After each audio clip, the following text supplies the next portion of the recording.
Pasti Storyzer pernah dengar spare part mobil, tapi diproduksi pihak lain, bukan merek pabrikan mobil tersebut. Misalnya Denso, Indoparts, Aspira, Steker, GMB, dan lainnya. Halo Storyzer. Assalamualaikum.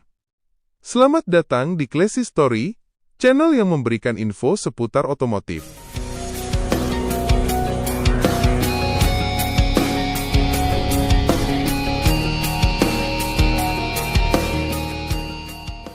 Sebenarnya kenapa sih pabrikan mobil itu nggak produksi spare part mobil lawas, padahal kan yang buat mobil mereka? Nah, ini adalah beberapa alasan mengapa pabrikan nggak produksi spare part lawas. Pertama, produsen pihak ketiga bermain di volume kecil dan fleksibel. Pabrikan besar butuh produksi massal agar biaya masuk akal.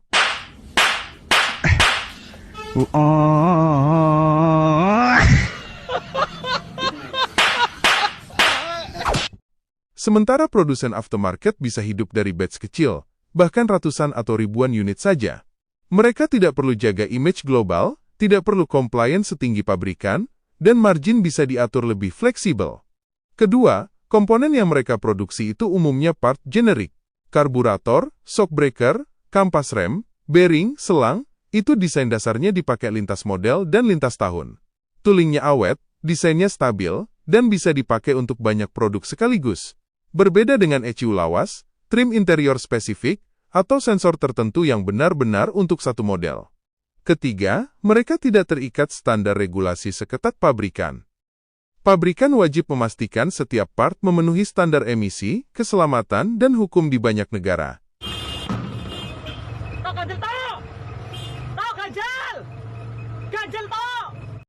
Aftermarket cukup memenuhi standar pasar tertentu.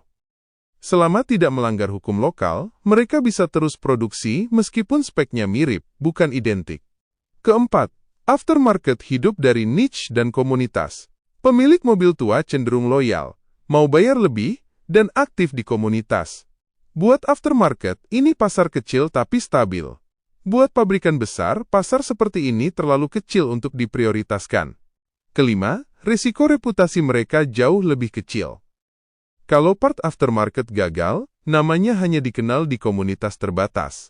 Masukkan 2 sendok makan garam. Kalau part pabrikan gagal, efeknya bisa global, recall, tuntutan hukum, dan otomatis mempertaruhkan nama besar brand mereka. Kesimpulannya, ini bukan soal pabrikan pelit dan aftermarket baik hati.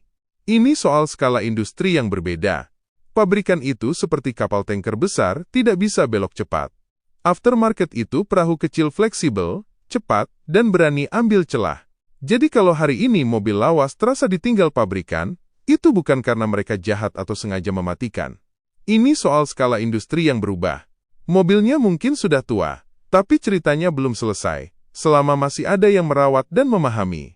Kalau menurut kamu pembahasan seperti ini penting, silahkan tekan like supaya videonya menjangkau lebih banyak pemilik mobil lawas. Subscribe Classy Story, agar tidak ketinggalan bahasan otomotif yang jarang dibicarakan. Dan kalau kamu punya teman yang masih setia sama mobil tua, share video ini ke mereka. Terima kasih.